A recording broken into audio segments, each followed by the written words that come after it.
Hello, everyone. I thought it might be interesting to go through this Greek New Testament that I recently picked up and to just let you know what's been going on.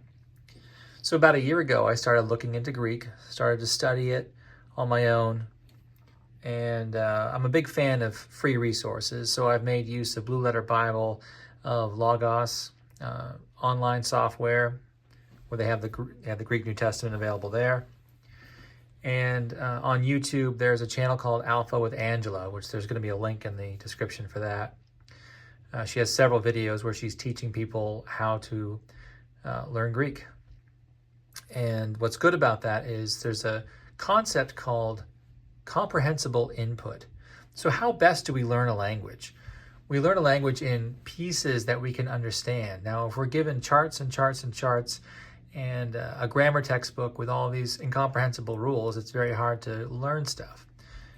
But if we have a few simple words and phrases that we can speak right away, well, that helps, doesn't it? And we can go from there and build upon that foundation, much like we learned when we were children. And that's really a very good method that even works for the classical languages like Latin and Greek. And so I've been trying to do that on my own. Now I need a little bit of extra help. So what I have done recently, because a new opportunity appeared and I decided to jump on it, I am auditing a class at a seminary. It's elementary Greek, so it's just starting at the beginning. And it's been very helpful. Now one of the things that we have to do for that class is have a Greek New Testament. And so I picked up this one. This is from Crossway. And now I'm big on free resources, but this one I had to pay for. Now, if you look this one up, I think the list price here, $69.99. I did not pay anywhere close to $69.99. And neither should you if you want to get one of these. But I picked this one because it comes with a dictionary. So that's what I really appreciate about this one. So let's take a look at some of its features here. And I think it's best to turn to the table of contents.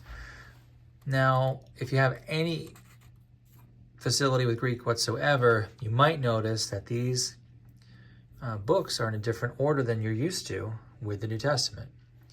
It has the 4 Gospels, as we're used to, it has Acts, but then this is James's epistle.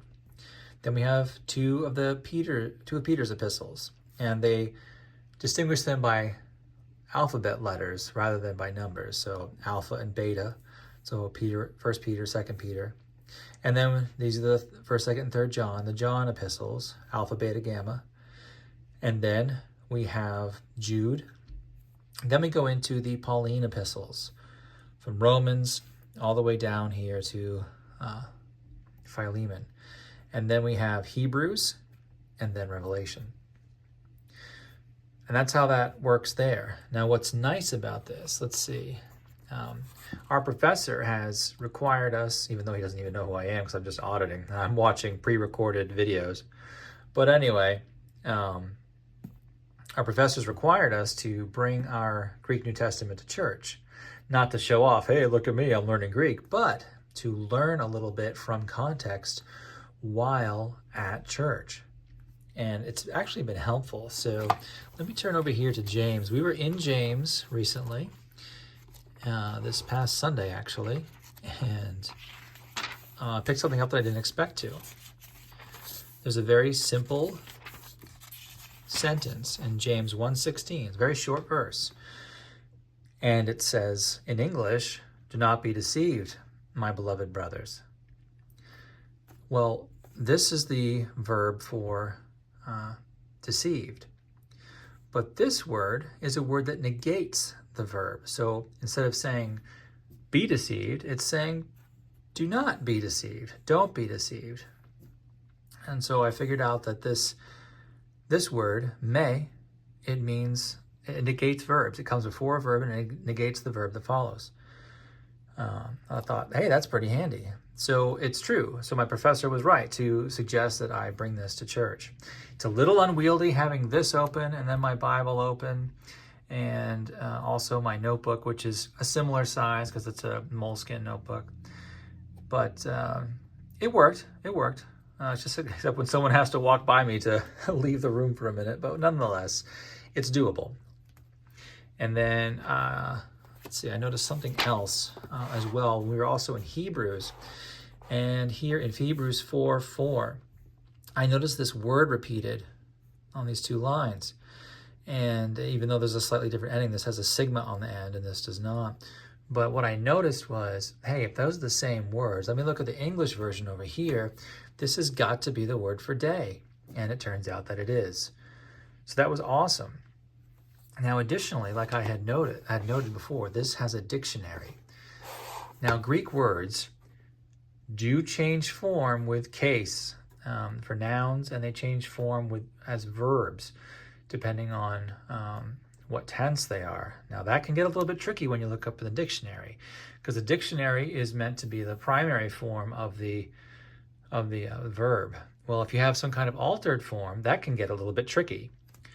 So because of that, they've inserted this section here, the surface form, the way the word appears in the text, and then you look it up. So down here, for instance, we have polos, or polos. What is that word? Well, the root is polus. So let's go over and look up polus. Oh, there it is. It means much, many, great. Oh, that must be where the English word poly comes from. And there we have it. So that's how you do that. If the word is in a different form than you can find in the dictionary section of the book, we have this surface form to lemma relation, and that helps a tremendous amount. So that's just a quick overview of this Greek New Testament. I really do appreciate it. I think it's a big help. And if you're interested in Greek, you should know that it's doable. Now, I'm, not very far into this at all. I'm still a beginner, technically. But just got to press on, stick to it, and you can learn quite a few things. Now, my goal is to be able to just sit here and read the Greek New Testament with very few prompts, very little help. And I think that's a reasonable goal. Probably take a few years, but I'm looking forward to it, and I think it'll be worth it. And then I also want to read some other ancient literature as well. Some of the Apostolic Fathers, they wrote in Koine Greek as well, and I think that would work out pretty good if I could read that. And then if I wanted to read something like Plutarch, you're about 75% of the way, they say, with Koine Greek to get to the rest of the style of Greek that Plutarch wrote in. So that's what I'm up to. Hope everyone's having a great day in the Lord.